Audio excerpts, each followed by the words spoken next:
Imagine, a single Instagram post could change your entire wardrobe.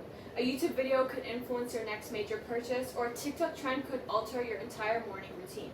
Now imagine this happening to millions of individuals all over the world at the same time. This is the power of influencers. Individuals have the power to shape trends, consumer behavior, and societal perceptions within just the blink of an eye. To put it in perspective, in 2023, companies spent over $21 billion on influencer marketing. This staggering number underscores just how powerful these digital personalities can become. Growing up, I've been surrounded by influencers all over the internet, and I've personally witnessed how much their recommendations can impact my opinions, my purchases, and my perceptions, all within just a few clicks. So today, I've combined my personal experience with some statistics to explore the rise of influencer culture with three main points. The first being the origins and influencer culture. I'll talk about how they influence consumer behavior, and finally I'll talk about their perceptions on society. So I'm going to go into the origins and growth of influencer culture first. So the culture of influencers began in the early 2000s on platforms like MySpace or Facebook, but now we see this more on platforms like Instagram, YouTube, and now TikTok. And I want you to keep in mind that TikTok is the platform that truly accelerated the growth of influencers.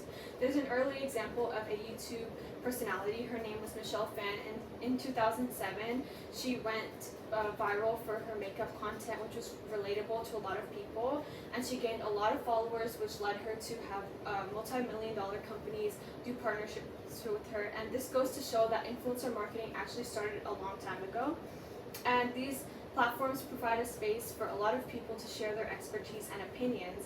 And a report was done by Influencer Marketing Hub in 2021, and this goes to show that the marketing industry 3 years ago was valued at $13.8 billion. This goes to show its economic impact, which is something that we probably don't realize when we're scrolling on our phones every day. This also opens a lot of doors for new career opportunities at the same time, and we also see big names, top influencers like Kylie Jenner, who grew her billion-dollar company through her audience online, and same goes for YouTubers maybe like Mr. Beast, who also grew his following on YouTube, used ad revenue and sponsorships to grow his platform to where he is today. The second point I have is consumer behavior. So influencers actually have a lot of impact on consumers' behavior and the products that we have today. They become modern day trendsetters in the way that they influence fashionable items, desirable necessities, and their recommendations change your perceptions overnight. So we can take the case of a TikTok star. Her name is Charli D'Amelio, and she grew her platform in 2020, and she was so popular that she was endorsed by Dunkin' Donuts, and she endorsed their drink, which was the cold brew, and this led to such a significant spike in sales that Dunkin' actually named the drink after her.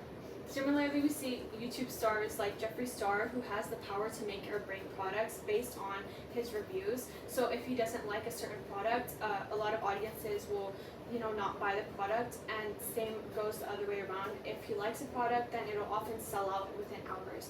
So it's important to note that the impact that they have is actually more than you might think. There was a research done by Civic Science, and this went to show that 14% of 18 to 24-year-olds have actually bought a product or service in the past 6 months just due to a recommendation that was given by an influencer online. And I can testify to that because I think I'm definitely part of the 14%, because I've definitely bought a lot of things, even in the room and in the background today, that was recommended by influencers on the internet. And the last point I have today is perceptions and society when it comes to influencers.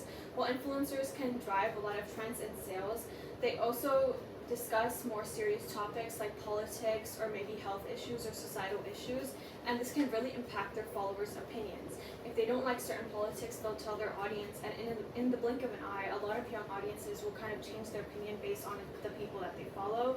So at the same time, they also have this pressure that they have on young audiences to maintain a certain image or lifestyle, because in the end of the day, they're posting content that is idealized of their lives, and a lot of young audiences don't realize that they're not posting the bad sides of their day. And studies have shown that, of course, heavy social media use can lead to anxiety and depression.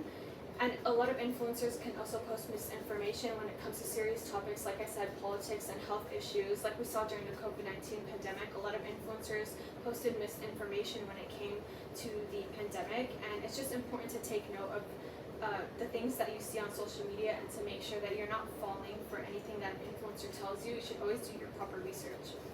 And in conclusion, influencer culture does have a strong impact on our society, but at the same time, it's important to understand the risks that come with it. We have to have a correct approach when it comes to influencers, and by understanding the rise and the culture behind it, we can better navigate our interactions with social media, and we can make more informed decisions about the people that we follow and the stuff that we consume online. Thank you.